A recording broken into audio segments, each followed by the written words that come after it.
I hope there's some space at a conference of this intellectual intensity for a modest personal history, and I mean that, of film as I've experienced it.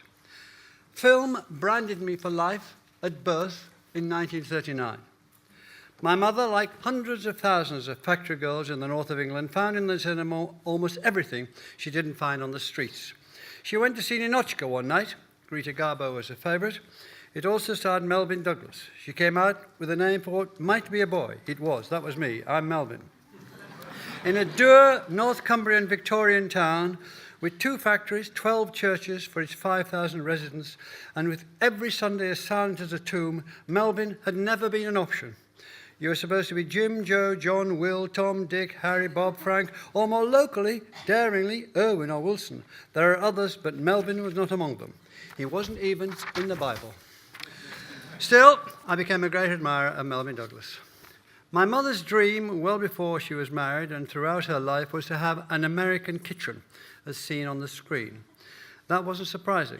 Most of us in that town in the 30s and 40s and early 50s lived in a one-room up, one-room down cottage, one of 4 in a small yard with 1 outside lavatory and 1 washhouse. Dreams were essential. Her dream remains a prime example of the common but important impact of film on the inner life of the mass of people in this country, and others, I'm sure, in the middle of the last century. In that platonic dark cave, the cinema, the big screen turned people's faces to the light. The plurality in the dark turned to the single illuminated image. It ignited hopes and aspirations for millions who occupied the new palaces, looking for an escape and finding it. You looked up to Hollywood heaven. All you needed was an extra. All you needed as an extra was your imagination.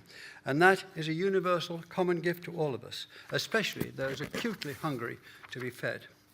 Wigton's picture house, like so many others, was called The Palace. It was in Meeting House Lane. Wooden seats downstairs, price 4pence in the 40s and 50s. Upstairs, 9pence. 3 programs a week, plus a matinee on Saturdays. Queues down the lane, not unlike the shuffling files that had gone there and still went there to worship in the small hall just down from the palace. The screen illuminating the dark took on some of the qualities of a candlelit altar. Hollywood heroes and heroines were carefully manufactured and manipulated through the miracle of movies. They became as idealized, and this was the intention of the producers, and worshipped as warmly as the plaster saints and the figures in the stained glass windows and the robed priests. The movies had aspects of a new religion. Hollywood was the papacy. Cinema gave us the Catholicism of celluloid. The pictures, the movies, the flicks seized our attention.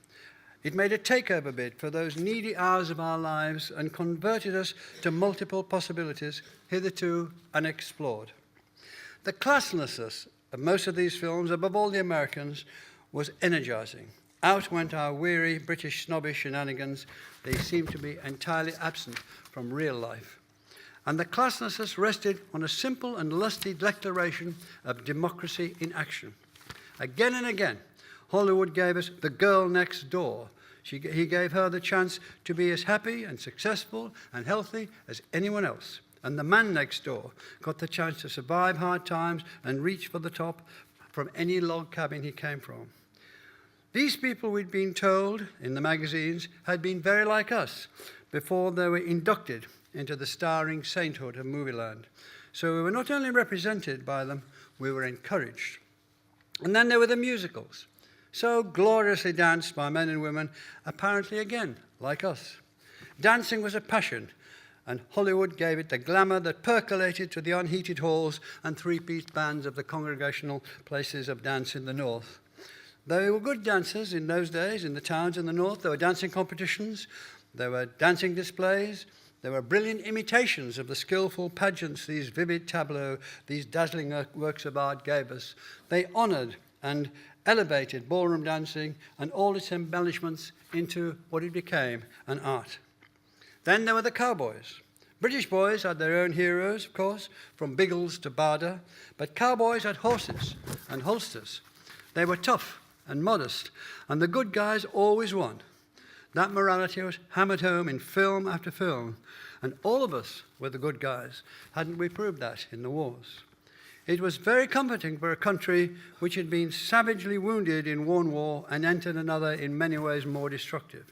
And also we wanted to get out of ourselves, out of our greyness and imperial shortcomings and crimes and our implacable domestic cruelties. Clean, living, unencumbered cowboys showed us the way. Cowboys were exotic but homely. Boys could gallop out of the cinema and down the street with index finger and middle finger, simulating a gun which would fire away for hours. The cowboys went from Sunset Boulevard in the Midwest to the school playground in the Northwest seamlessly. America, consciously and unconsciously, presented its view of life to a world wanting a new view, and it was largely successful in achieving its goal. We got it, and in Technicolor. New frontiers all round. It had many ways of imposing its faith, chiefly through fine, impactful films, which became a unique American art, When I was 6 and Snow White came to Wickham, I was obsessed with it. By lying and scrounging, I managed to see it 3 times on the Friday and Saturday. I'd never seen anything as perfect. It is still intact in my mind. The brilliance of those craftsmen cartoonists whom I later interviewed brought a magic with which nothing else at that time could compare. And when it wanted, Hollywood could fright you, take you over and frighten you. After seeing Charles Laughton in The Hunchback of Notre Dame, I looked under my bed every night for 6 months before I dared to get into it. And then there were the comedians. When Abbott and Costello, for instance, started a routine, I slithered off the wooden seat and underneath the seat in front, totally helpless with laughter. Experiences like this were wonders, and it would be a useful exercise to attempt to measure the impact that such sensations, such memorable sensations, had not only on growing girls and boys, but on the population at large. It was more than dreams made manifest. It was a life up to then unknown as the centre of the earth. It must have sunk shafts into our unconscious. Hollywood, with some exceptions, tended to avoid controversy or incitement. There was scarcely anything of the racial inequalities in the USA, of the brutalities of factory work, of the real brutalities of crime. Women were largely put on a pedestal or petted into subservience. Sex was wrapped up in layers of innuendo and left to the eyes of the beholder, not unlike so much fiction of the previous centuries. Love had to be pure and end in marriage, as in Jane Austen. But this time, the people following the courting courtesies and delays were people just like us. In that sense, Hollywood hammered home one of the more unyielding messages of the Bible. And in those days, just a few decades ago, films generated and united conversation of the day throughout the land. It was like discovering a new folklore, a parallel history, Alibaba's cave, open to all. Hollywood heroes overtopped local heroes. Hollywood tags stood alongside dialect, and never to be forgotten, so many of the actors had started out in houses such as we had. There was empathy and ambition in almost every film we saw. For millions of people, the first great tide of films in the first 2/3 of the 20th century were a whole new world seen from our own peak of Darien, even on the Fourpennies. I went to university, and in the first week, I saw my first foreign language film. It was an accident. I was going along, homesick, and saw a poster advertising Summer with Monica. She looked like the girlfriend I'd very reluctantly left behind in Wickham. When I went in, I discovered that it was in a foreign language. Nevertheless, I stayed. Perhaps the subtitles gave me a link to the novels and plays I'd read eagerly and obsessively, as most of you had, until then. But it was the film's sensibility which held me, and Ingmar Bergman became the key man who unlocked the door that said films can give the satisfaction of novels and plays, and he would repay the concentration that was given to them. I'm sure the similar experiences were common across the land. I became obsessed with Bergman. Later, I wrote a book about the Seventh Seal.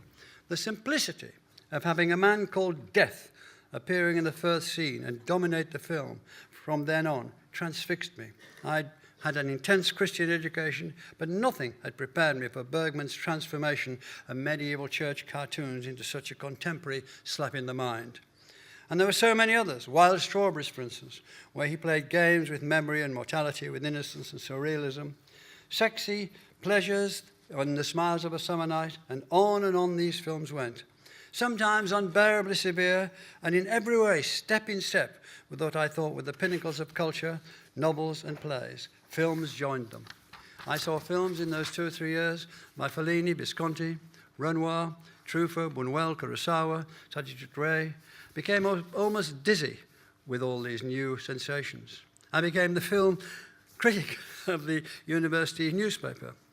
With Gavin Miller, we resurrected the University Film Society, which Tony Richardson's extravagance had bankrupted. We made a film called All Together Boys, for which I had to buy myself a scratchy black shirt from Millet's.